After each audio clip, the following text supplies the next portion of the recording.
A 13-year-old boy drags himself across the floor, both legs shattered, desperately seeking help. He manages to reach a telephone and dials 911, each movement agonizing. This may sound like a scene from a horror movie, but it happened in real life.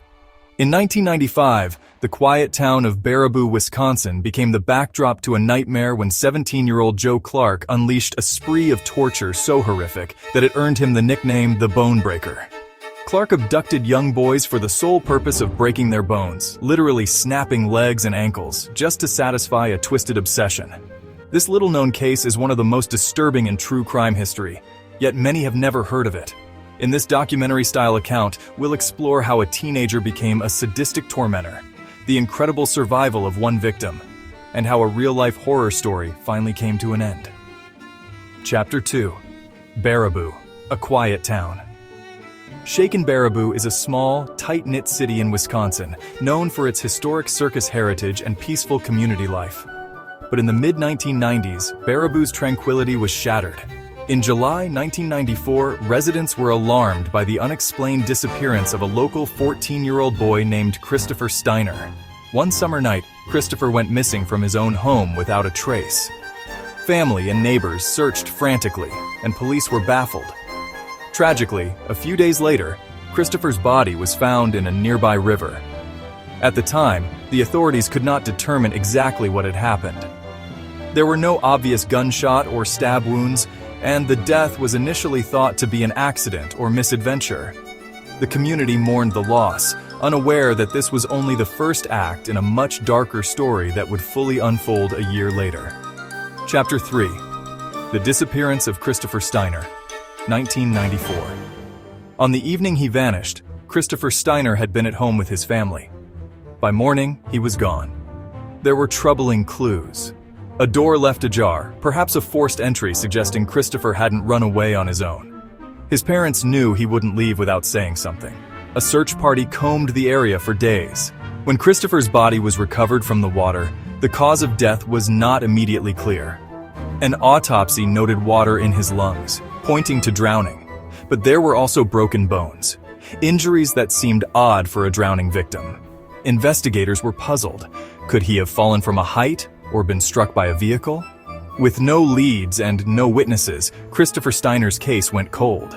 It remained an unsolved mystery, casting a pall of fear over Baraboo. Little did anyone suspect that a teenager in their midst was responsible and that he would strike again. Chapter 4. Abduction of Thad Phillips, 1995. Just 1 year later, in the summer of 1995, Baraboo would face another nightmare. Thad Phillips, a 13-year-old boy, lived with his family in the same community. On July 29, 1995, Thad was at home relaxing. He fell asleep on the couch that evening, not knowing that a predator was lurking. Joe Clark, 17 years old and unknown to Thad, had been watching him. In a bold and chilling move, Clark snuck into the Phillips home under cover of night. Gently and quietly, he lifted the sleeping Thad from the couch and carried him out of the house. By the time Thad fully awoke, he was being whisked away in Clark's car. At first, in his groggy state, Thad thought a friend might be playing a prank or that he was being taken to a surprise outing. But as the car drove further from his home, reality set in. He was being abducted by a stranger. Clark took Thad to his house, a modest residence in Baraboo. It's possible Clark tried to put Thad at ease when they arrived, perhaps mentioning a party or offering him something to drink. But any pretense of friendliness soon vanished. Not long after getting Thad into his house, Joe Clark suddenly snapped into his true self, a violent attacker with a single horrifying goal. Chapter 5. House of Horrors. 2 days of torture. Inside Joe Clark's house, the nightmare truly began. Without any clear provocation, Clark lunged at Thad Phillips and twisted the younger boy's ankle with all his might. The sickening crack of bone was the first indication to Thad of just how much danger he was in. Clark wasn't looking for ransom or motivated by revenge. His motive was far more bizarre. He enjoyed breaking bones. The sound, the control, the pain inflicted. This was his obsession. Over the next 2 days, Clark turned his home into a torture chamber. He systematically broke Thad's legs, one after the other. He twisted Thad's limbs until bones fractured and joints snapped. When Thad screamed in pain, it only seemed to encourage Clark more. Clark would take breaks in between these brutal sessions, only to return and re-break the bones once they started to set or heal slightly. He especially targeted Thad's ankles, legs, and even his hips, inflicting catastrophic injuries. Medical experts later noted that both of Thad's ankles were completely crushed, his legs had multiple fractures, and his hip joints were dislocated or broken from the violence. Clark appeared to relish the process. He reportedly told Thad that he loved the sound of the bones cracking. This was not a spur-of-the-moment outburst of violence. It was sustained, calculated torture driven by pure sadism. Between torturing his victim, Joe Clark acted as if nothing unusual was happening. In a chilling detail, Thad recalled that Clark would sit with him in between the assaults, sometimes even apologizing only to turn around and hurt him again moments later. Clark tried to create a twisted sort of normalcy in those intervals. He even fed Thad at one point, bringing him a bowl of macaroni and cheese, only to resume the bone-breaking shortly after. The psychological torment of not knowing when the next attack would come was as horrifying as the physical injuries. Clark also taunted Thad by revealing that he had done this before. He mentioned another boy who hadn't survived, a reference Thad didn't fully grasp at the moment, but which would later prove crucial.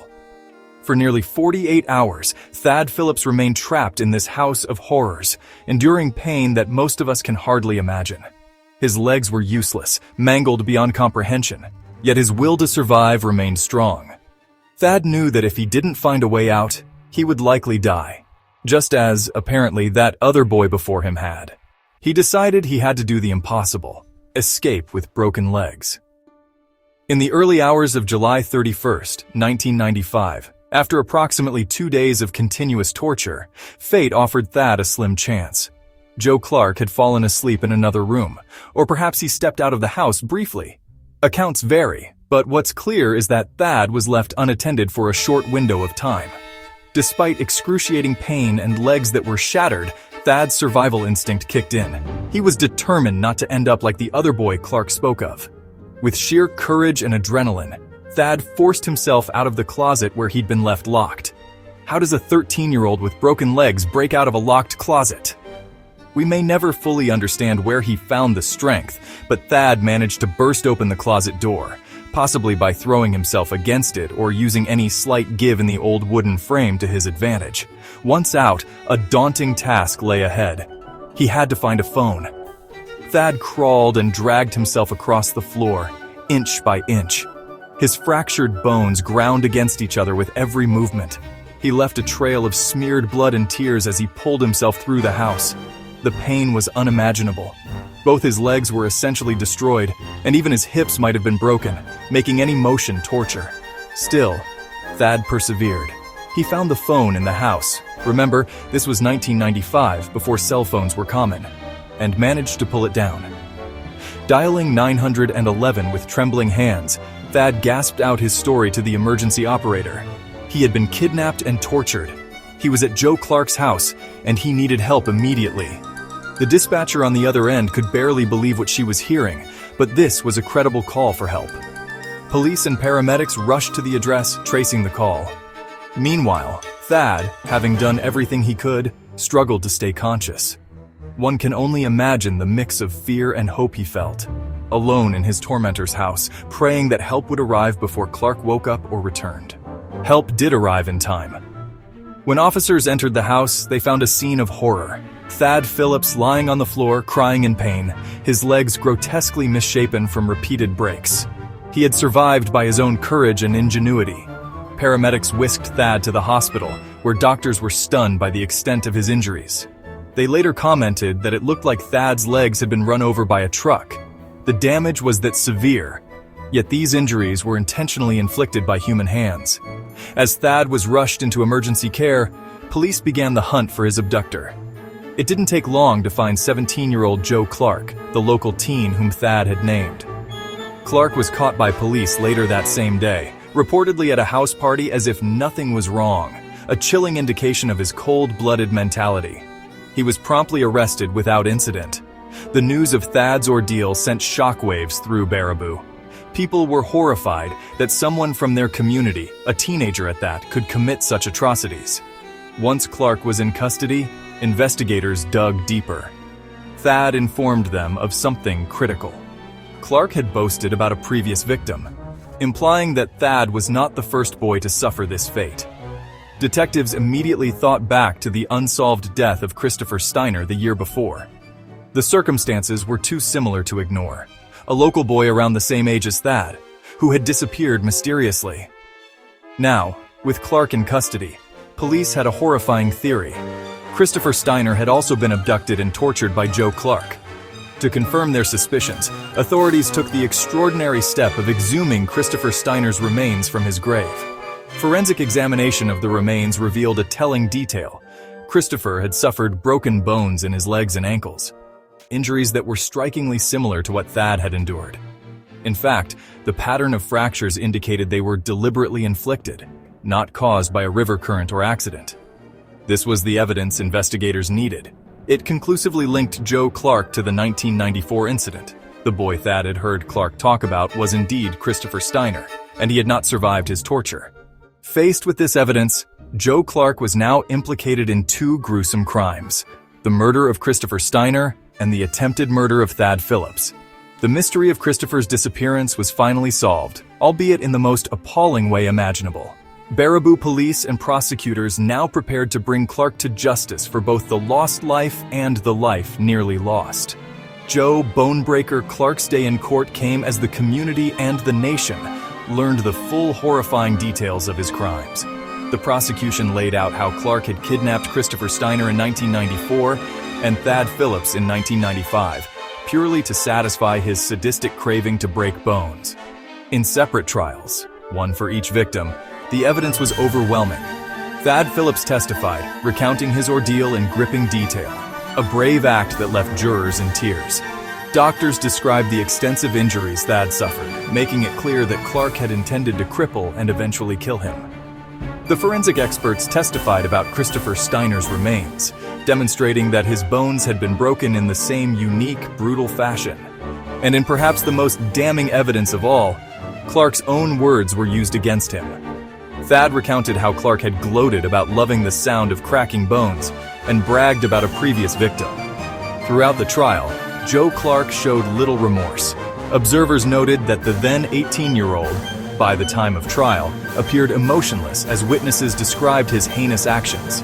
Psychologists evaluated Clark and found no signs of psychosis or mental illness that could explain his behavior in conventional terms. He was determined to be sane, which meant he fully understood what he had done. It was a portrait of a young man driven by a dark, sadistic thrill. Unsurprisingly, the jury returned guilty verdicts. Joe Clark was convicted of murder and attempted murder, among other charges. For the murder of Christopher Steiner, he received a life sentence. For the attack on Thad Phillips, he was sentenced to an additional lengthy prison term. For attempted first-degree intentional homicide, kidnapping, and causing great bodily harm. In effect, Joe Bonebreaker Clark would spend the rest of his life behind bars. The judge made it clear that someone who could commit such calculated cruelty should never be allowed in free society again. Clark's case did not involve the death penalty. Wisconsin does not have capital punishment, but the life sentence ensured that justice was served without the possibility of parole. As Clark was led away in handcuffs to begin his life in prison, the courtroom breathed a sigh of relief. The community of Baraboo could finally feel safe again, though the scars of these crimes would remain for a long time. For the families of the victims, the verdicts provided some closure. Clark would pay for what he did. The story of Joe Bonebreaker Clark is often described as a real-life horror movie, and it's not hard to see why. A seemingly ordinary teenager turned into a sadistic villain, preying on younger boys in his community for the sheer perverse pleasure of hearing bones crack. It's a scenario so ghastly that it defies comprehension. If it were a film script, it might be dismissed as too gruesome or far-fetched. Yet, it happened in reality, in a small Wisconsin town that never saw it coming. What makes this case especially haunting is the age of the perpetrator. Clark was just 16 and 17 years old when he committed these crimes, an age when most teens are worrying about school, sports, or prom. Instead, he was methodically breaking legs and crushing ankles. The psychological profile of such a criminal is baffling. Even seasoned investigators and psychologists struggled to explain how someone so young developed such a specific and sadistic obsession. Some speculated that Clark had a form of paraphilia or fetish related to inflicting pain, but even that label doesn't fully capture the horror of his acts. In the end, evil is a word that many have used to summarize Joe Clark's character. On the other side of this dark tale is the incredible resilience of Thad Phillips. It's nothing short of a miracle that Thad survived his ordeal. His determination and quick thinking, from enduring the torture by feigning compliance, to seizing the chance to escape, and finding the strength to call 911, make him a true survivor. Thad spent weeks in the hospital and underwent numerous surgeries to repair his legs. Doctors weren't sure if he would ever walk normally again. Over time, Thad did recover enough to walk, though he was left with permanent injuries and a limp. Despite the physical and emotional trauma, Thad went on to testify against his tormentor, ensuring that justice was done. His courage is the lone beacon of light in an otherwise horrific story. Yet, for all its cinematic terror and heroism, the case of Joe "Bonebreaker" Clark remains relatively unheard of in popular true crime media. Many true crime shows and documentaries shy away from this case, likely because of its visceral brutality and the young ages of those involved. The story doesn't have the lengthy list of victims of a serial killer or the psychological cat and mouse of a detective mystery. Instead, it's a blunt, harrowing account of raw sadism and survival. But it is precisely this raw horror and the almost unbelievable endurance of a 13-year-old boy that make the story so impactful. Those who do learn about it find it unforgettable. In closing, Joe Clark's torture spree is a sobering reminder that real life can produce monsters that rival anything in fiction. It underscores the importance of communities looking out for their children and the resilience that can emerge in the face of pure terror. The name Bonebreaker is a chilling one, and thanks to the bravery of Thad Phillips, that name is now locked away in a prison cell where it belongs. While Baraboo, Wisconsin, will never forget the summer of 1995, the community has tried to heal. And Thad Phillips's survival stands as a testament to human courage. The boy who defeated a real-life monster by refusing to give up, crawling on broken bones toward freedom and life.